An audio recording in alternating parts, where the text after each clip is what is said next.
Good morning students, welcome in Saraswati study channel. आज की जो हमारी वीडियो है ये +2 क्लास के जो संस्कृत के सप्तम पाठ विक्रमस्य औदार्यम इसका हिंदी अनुवाद हम करेंगे। तो सबसे पहले हम इस कथा के बारे में थोड़ा सा परिचय देना चाहेंगे।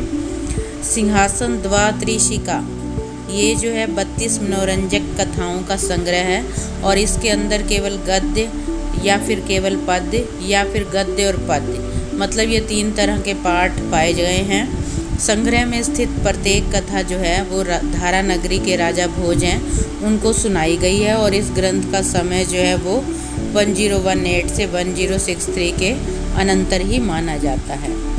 तो एक टिल्ले की खुदाई करने पर राजा भोज को एक सिंहासन मिला और वह सिंहासन जो है वो राजा विक्रमादित्य का था। शुभ मुहूर्त में राजा भोज उस सिंहासन पर बैठना चाहते हैं, लेकिन सिंहासन में बनी 32 पुतलिकाओं मीन्स पुतली जिसे हम कहते हैं में से प्रत्येक पुतलिका राजा विक्रमादित्य के गुणों और पराक्रम की एक एक कथा को सुनाकर और राजा को सिंहासन पर बैठने से बार बार रोक देती है। प्रत्येक पुतलिका ने राजा से यही प्रश्न किया कि क्या तुम में विक्रम जैसा गुण है और यदि है तभी आप इस सिंहासन पर बैठ सकते हो।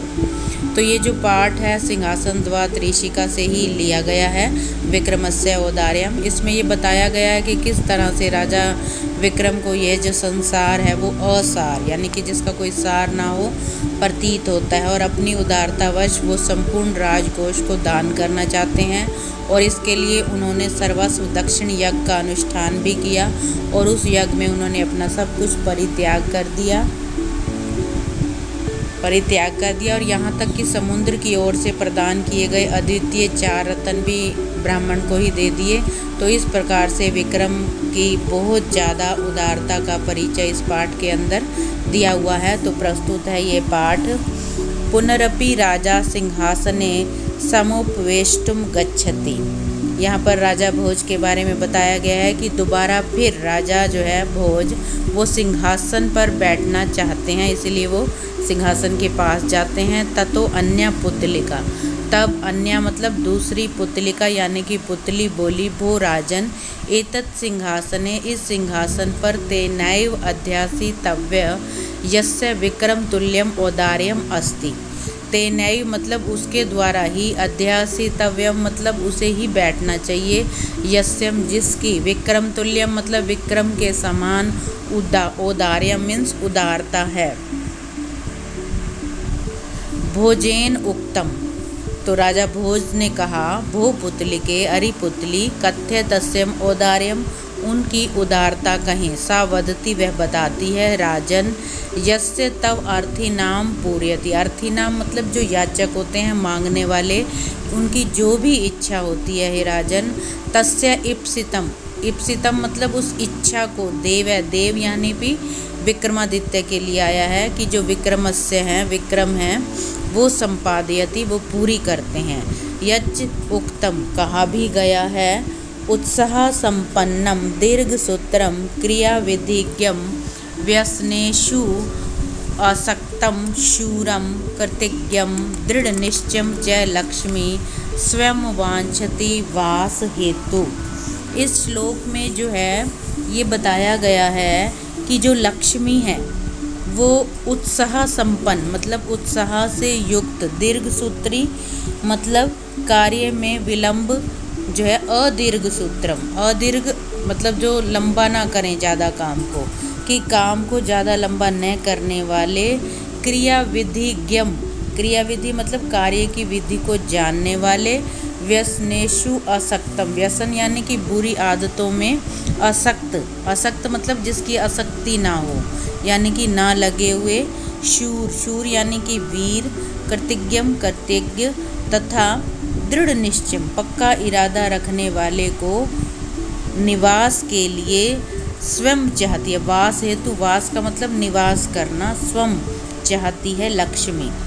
तो कहने का भाव ये है कि लक्ष्मी उसी व्यक्ति के पास रहना चाहती है जो उत्साही हो, आलस से रहित हो, कार्य करने की जिसे विधि का ज्ञान हो, वीर हो, बुराइयों से दूर और दृढ़ निश्चय वाला हो, एवं सकल गुण एवं सकल गुण निवासै स विक्रमो राजा एकदा स्वमनस्य अचिंत्यत। तो ये जो सभी गुण थे, ऐसे ही सभी गुणों को धारण करने वाले वह विक्रम राजा विक्रम ने एक बार स्वमन अपने मन में सोचा, अहो अरे असारम अयम संसार है, कि ये जो संसार है वो असार है। मतलब कदा कस्य किम भविष्य इति न ज्ञायते।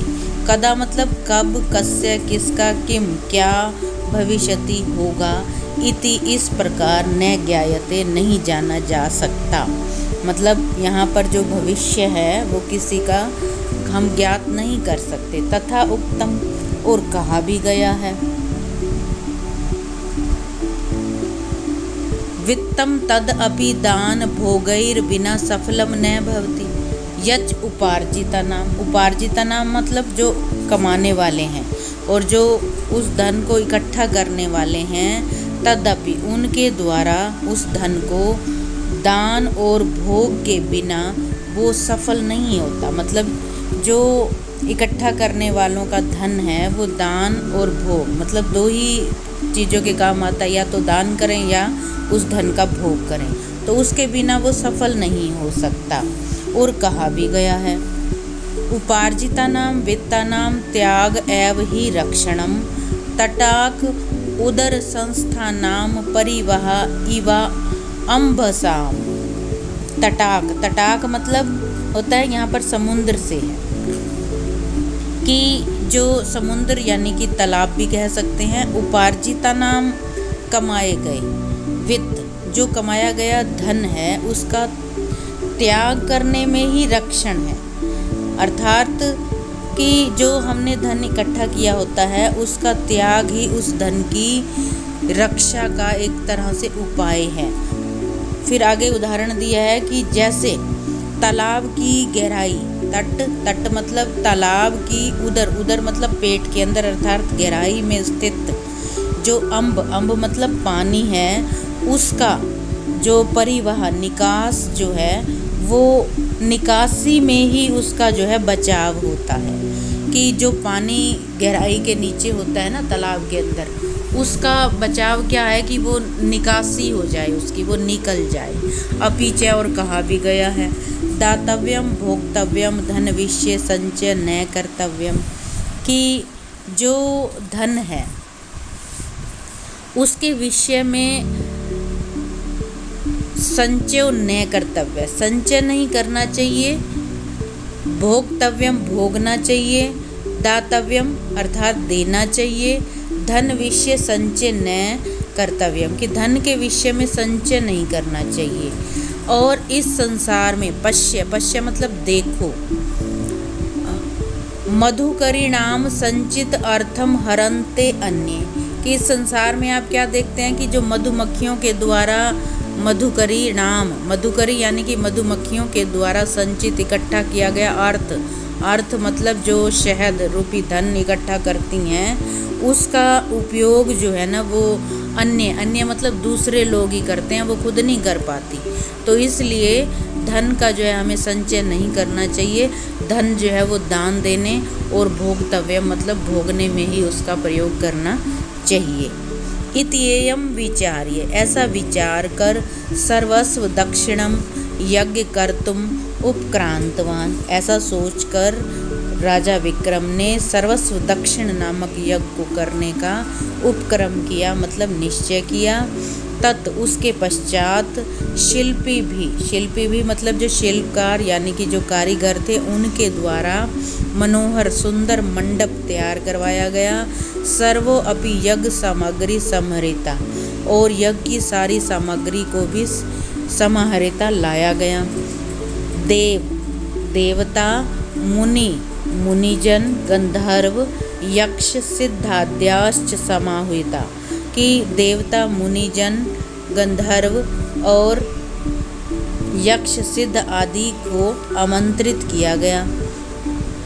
तस्मिन् अवसरे, उसी अवसर पर समुद्र आह्वानार्थम कश्चिद ब्राह्मण, कि समुद्र का आह्वान करने के लिए, मतलब समुद्र देवता को भी बुलाने के लिए, कश्चित ब्राह्मण है, किसी ब्राह्मण को समुद्र तीरे, समुद्र के किनारे प्रेषित भेजा गया। सो अपि समुद्र तीरम गत्वा, और वो ब्राह्मण देवता भी समुद्र के तट पर जाकर गंध पुष्प आदि षोडश उपचारम विद्याया ब्रवीत, कि उन्होंने जो है गंध पुष्प आदि 16 जो है वो उपचारों से उनकी पूजा की समुद्र देवता की, और फिर उन्हें बोला, हे समुद्र देव, विक्रमो आर को राजा यज्ञ करोति, कि जो राजा विक्रमादित्य है वो यज्ञ कर रहे हैं। तेन प्रेषितो अहम त्वाम आहवतुम समागत है, और उनके द्वारा भेजा गया मैं आपको बुलाने के लिए आया हूँ। इति, इस प्रकार उन्होंने बोला। जल मध्य पुष्प अंजलि दत्वा क्षणम स्थित है, और उन्होंने पुष्प अंजलि मतलब फूलों से भरा हाथ जो है वो जल मध्य, जल में विसर्जन करके थोड़ी देर के लिए वो खड़े रहे। को अपि तस्य प्रत्युत्तरम न ददौ, कोई भी उत्तर जो है उन्हें वापस में नहीं मिला, मतलब प्रत्युत्तर नहीं हुआ, जवाब नहीं मिला। ततः उसके बाद उज्जैनी में कोई जवाब नहीं मिला, तो उसके बाद जो है उज्जैनी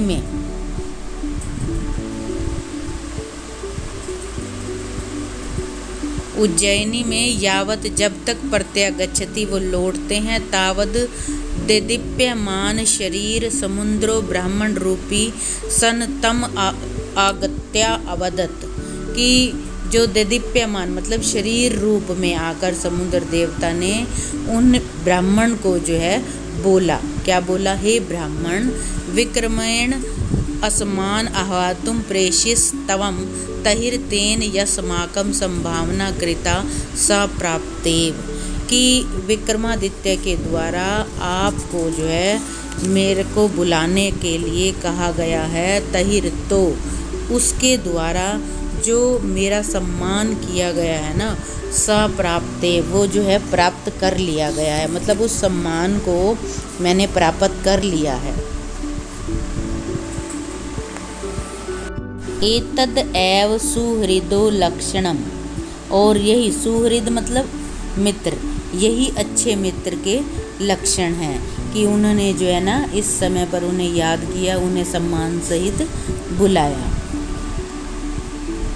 यत, कि समय समय पर दान मान आदि क्रियते, कि समय पर ही दान और मान किया जाता है। उक्तम च, और कहा भी गया है।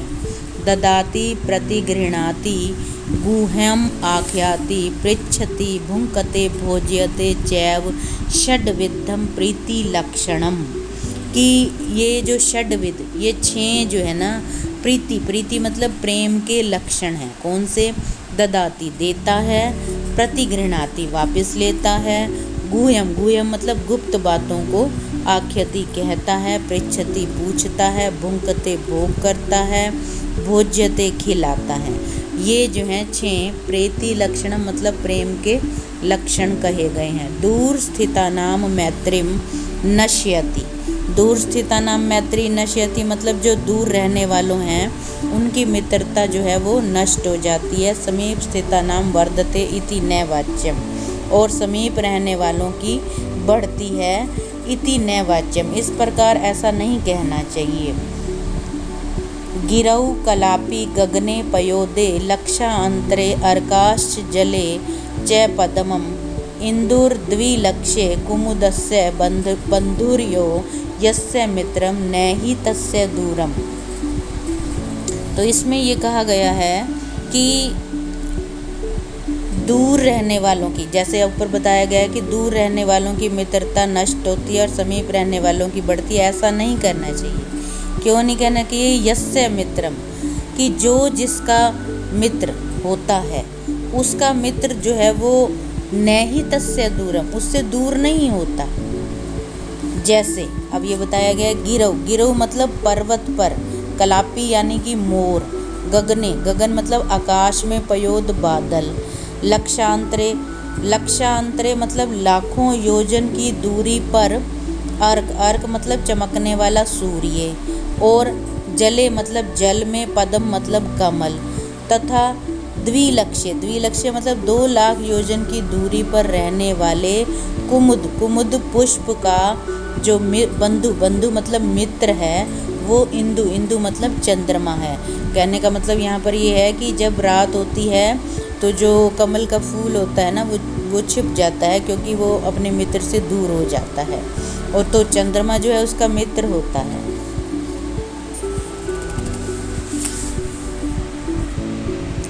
तस्मै रागे व्यार्थम रतन चतुष्टयम दास्यामि। तो उस राजा विक्रमादित्य के लिए व्यार्थम रतन चतुष्टम, कि मैं जो है 4 रतन दूंगा। एतेषां महात्म्यम एकम रत्नम यद वस्तु समर्यते तद ददाति, कि इसकी ये महानता है कि एक रतन जिस वस्तु को याद किया जाता है, एक रतन क्या है, यद वस्तु, जिस वस्तु को समर्यते याद किया जाता है, तद ददाति वो दे देता है। मतलब जो मैं 4 रतन दूंगा उनकी ये विशेषता है। जो पहला रतन है वो उसकी क्या विशेषता है कि जिस वस्तु को वो याद करो उसके पास बैठकर, तद ददाति वो वही दे देता है। द्वितीय रत्नेन, और दूसरे रतन से भोजन आदिकम अमृत तुल्यम उत्पद्यते, अमृत के समान भोजन आदि खाद्य सामग्री उत्पन्न हो जाती है। तृतीय रतन, और जो तीसरा रतन है उससे चतुरंगिणी बलम भवती, चतुरंगिणी सेना बन जाती है, जैसे कि घुड़सवार, रथसवार, हाथी सवार और पैदल सैनिक। और जो चतुर्थ रतन दिव्य आभरणानि जायन्ते, और जो चौथा रतन है उससे अलौकिक आभूषण उत्पन्न हो जाते हैं। और तदैव तानि रत्नानि गृहीत्वा, और ये रतन ले जाकर राज्ञो हस्ते प्रयच्छति, राजा के हाथ में दे दो। ततो, उसके बाद ब्राह्मणस्तानि रत्नानि गृहीत्वा, उसके बाद वो जो ब्राह्मण थे वो जो है उन रत्नों को लेकर उज्जैनी में जैसे ही आए, यावद मत आगत है, जैसे ही वो पहुँचे तावद यज्ञ समाप्तेर जाता, और वो जो यज्ञ था वो समाप्त हो गए। राजा वृभस्थनानं कृत्वा सर्वान् अर्थी जनानां परिपूर्ण मनोरथान अकरोत्। तब राजा ने यज्ञ के अंत में स्नान कृत्वा, स्नान करके सर्व अर्थी जनानाम, जितने भी याचक थे उन्हें परिपूर्ण मनोरथनाम, उनकी जो भी इच्छाएं थी उनको जो है उन इच्छाओं को पूरा कर किया। और ब्राह्मणों राजानम दृष्टवा, और ब्राह्मण ने राजा को देखकर रत्नों को अर्पित करके उनके प्रत्येक गुणों का वर्णन किया। और उस ब्राह्मण ने फिर मतलब वो जो राजा थे विक्रमादित्य, उनको वो रत्न दिए और उनकी गुणों को भी कहा जैसा उन्होंने बताया था समुद्र देवता ने। ततो उसके बाद राजा अवदत्, उसके बाद फिर राजा बोला, भो ब्राह्मण, अरे ब्राह्मण, भवान आपने यज्ञ दक्षिणा कालम व्यतिक्रम समागत है, कि आप जो है यज्ञ की दक्षिणा का समय बीत जाने पर आए हैं। और मया सर्वापि, और मैंने सभी को ही ब्राह्मण समुदाय को दक्षिणया तोषित है, दक्षिणा से संतुष्ट कर दिया है। तहिर, तो त्वम एतेषां रत्नानां मध्ये यत् तुभ्यं रोचते तद गृह्णान एति। तो इन रत्नों में से, मतलब वो तो सब कुछ दे चुका था, जितना भी उसके पास धन था, तो जो यज्ञ में याचक आए हुए थे सब कुछ दे चुके थे। और दक्षिणा देने के उपरांत मतलब वो ब्राह्मण पहुँचे थे, तब उन्होंने वो रत्न दिए और उससे कहा कि ये आप जो है ना उस समय पहुँचे हो कि मैं तो अपना सर्वस्व जो है वो दान कर चुका हूँ, तो इन रत्नों में से जो आपको अच्छा लगता है वो आप उसे ले लें। तब ब्राह्मणेन उक्तम, ब्राह्मण ने कहा, गृहं गत्वा गृहिणीं पुत्रं सनुषां च पृष्ट्वा सर्वेभ्यो यद् रोचते तद् गृहीष्यामि इति। तब ब्राह्मण ने ये जवाब दिया कि घर जाकर अपने पुत्रवधू और पत्नी इन सब को जो अच्छा लगता है उनसे पूछकर तद गृणांत वो ले लूँगा, ऐसा उसने कहा। अब राज्ञो उक्तम तथा कुरु, राजा ने कह दिया कि वैसा ही करो, मतलब जैसा आपको सही लगता है। ब्राह्मणों अपि, ब्राह्मण भी स्वगृहम आगत्य, ब्राह्मण फिर अपने घर आकर सर्ववृत्तांतम तेषाम अग्रे अकथ्यत, तब ब्राह्मण देवता जो हैं वो घर आए और उन्होंने घर आकर सारा जो वृत्तांत था वो उन्होंने कहा। पुत्रेण उक्तम, अब सबसे पहले जो है ना पुत्र बोला, पुत्र ने क्या कहा, यद रत्नम चतुरंगण बलम ददाति तद गृहेश्याम, है कि जो रतन जो है ना वो चतुरंगिणी सेना को देता है उसे ग्रहण करेंगे। यद सुखेन राज्यम कर्तुम अहिर्ष्याम, जिससे कि सुख से राज्य कर सकेंगे। पित्रो उक्तम, उसके बाद जो है ना पित्रे उक्तम मतलब पिता ने बोला,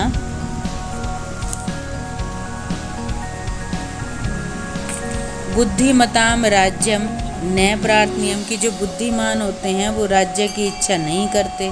पुनः पिता वदति, अब फिर से पिता ने बोला, यस्मात् धनम लभते तद गृह्णान, जिससे पैसा मिलता है वो ले लो। धनेन सर्वम अपि लभ्यते, धन से सब कुछ मिल जाता है। भार्या उक्तम, तब पत्नी बोली, यद रत्नम षड रसान सूते तद गृह्यताम, कि जो रतन जो है वो 6 रसों को देता है वो ग्रहण कर लें, 6 रसों को उत्पन्न करता है उसे ग्रहण कर लें। एवं इस प्रकार चतुर्णाम परस्परम विवादो लगने, चारों में जो है परस्पर विवाद हो गया।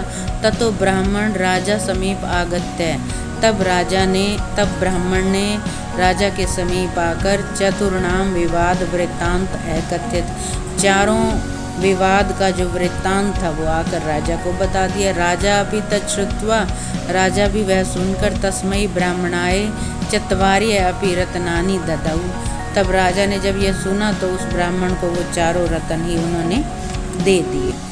इति कथाम कथित्वा पुतलिका राजानाम एवदत, यह कथा कहकर पुतली राजा से बोली, भो राजन, अरे राजन, तव्ये विधम सहज औदार्यम विद्यते च अस्मिन् सिंहासने समुपविश्य तच्छ्रुत्वा राजा तुष्णीम आसीत, कि हे राजन, यदि तुम्हारे अंदर इस प्रकार की सहज औदार्यम स्वाभाविक उदारता है तभी आप इस सिंहासन पर बैठें। तच्छ्रुत्वा, यह सुनकर राजा तुष्णीम आसीत, राजा चुप रहा। तो कहने का भाव ये है कि ये जो पाठ है राजा विक्रमादित्य की सहज उदारता का एक प्रेरक है और पुतली ने जो है जो वृत्तांत बताया तो राजा भोज को ये लगा कि मेरे अंदर ये गुण जो है अभी नहीं है, तो राजा भोज चुप रह गए।